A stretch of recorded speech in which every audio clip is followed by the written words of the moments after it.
Barbaklaon. Barbaklaon paglapalan. Right. Day 3 part 3 ng pag-ibot ay day. Nalagaan tayo ang atop. Tapos papatuloy talaga itong sandigan duman. Kaya tara, putol ulit kita. Let's go. At syempre ngayon mga boss, syempre kailangan ulit natin magputol ng kawayan para sa ating mumunting bahay kubo dito sa likod. At itong ang kawayan na aking puputulin ay para sa sandayan ng ating mga likod. Ito na nga yung last day at huling araw ng ating paggawa nitong bahay kubo dahil patapos na natin itong magawa. At lalagyan natin ito ng bubong at pwede na nga natin itong tambayan dito mga bossing. Pagkatapos nga natin ulit maputol yung ating kawayan na ito at syempre linisin na natin. At ito nga palang kawayan na ito mga bossing ay napakakati talaga nito sa katawan. Kaya pag dumampi sa iyo ang mga balahibo nitong kawayan ay sobrang kakatihan ka talaga. Kaya dito sa part na to mga bossing ay syempre hindi pa tayo naliligo dahil mamaya pa tayo maliligo pagkatapos natin gumawa nitong tambayan. At dito naman sa part na to mga bossing ay ilalagariin natin para maputol natin tong kawayan at ilalagay natin para sa may sandayan. At itong ang ginagawa ko ay tamang gawa-gawa lang. Walang masyadong tools, walang panukat. Kaya ito, tingnan nyo itong ipapanukat ko dahil wala tayong metros na pangnukat. Kaya isusukatin ko na lang yung dati kong sinukat na kawayan na aking pinutol at sinukat ko na para dito sa ating mga likod. At dahil nga wala tayong videographer, after nito, pakaputol ko wala na tayong videographer. Kaya papakita ko na lamang sa inyo itong finished product na aking ginawang sandayan ng mga likod.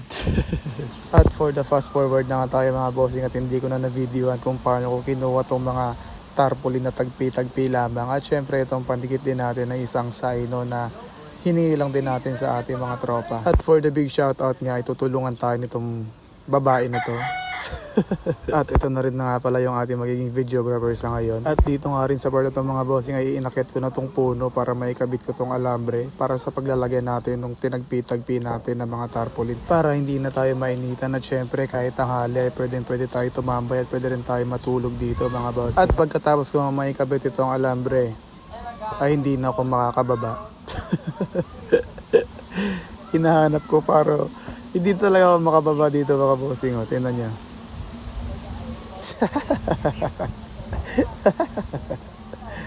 Pinatindi ko na nga rin pala mga bossing itong kawayan para sa pagkakabitan natin itong alambre para sa bubong na ginawa natin para dun sa ating tarpaulin na ginawa. At dito rin pala ay kumuha na rin ako ng upuan na 4 dahil hindi naman tayo pinagpala ng tangkad. At nakalimutan ko nga rin palang kumuha ng pamputol ng alambre kaya ito si babae ay pinapahanap ko siya ng pamutol ng alambre para maikabit na natin ng maayos.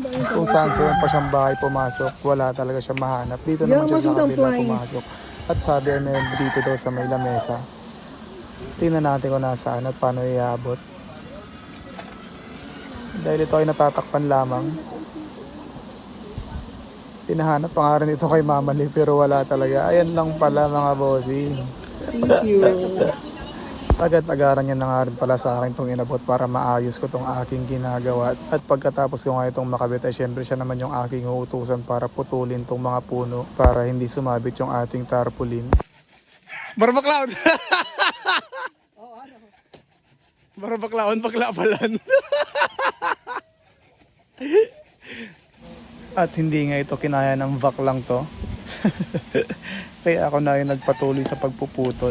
At for the very fast forward na nga din ulit tayo mga bossing ay dahil wala tayong videographer ay naikabit na nga at ito na yung finished product ng aming mumunting tambayan dito sa likod. Paggan! Gawin kasalan. Pagkan.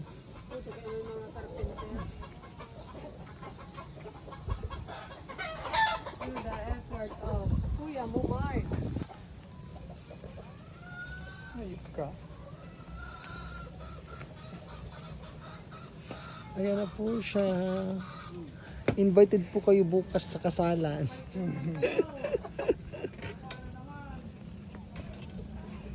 Solar lang na ilaw ano. Ha? Apo.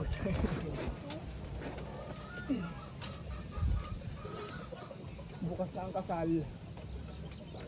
Pababa. So parang.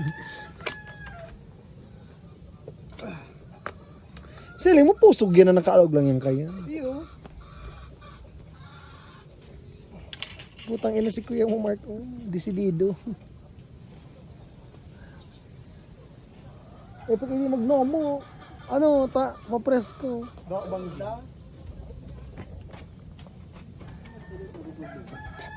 Oh, tapos, dakod mo igdi, oh. Ano ba go? Sala, paturutumba mo. So ayan mga boss, natapos mo na ang mahiwagang tambayan. Tapos may pa-sunset ka pa oh. Sunset. Pag inilawan, buray ni na niya dugong. So yun lang. Peace out. Salamat, Bax.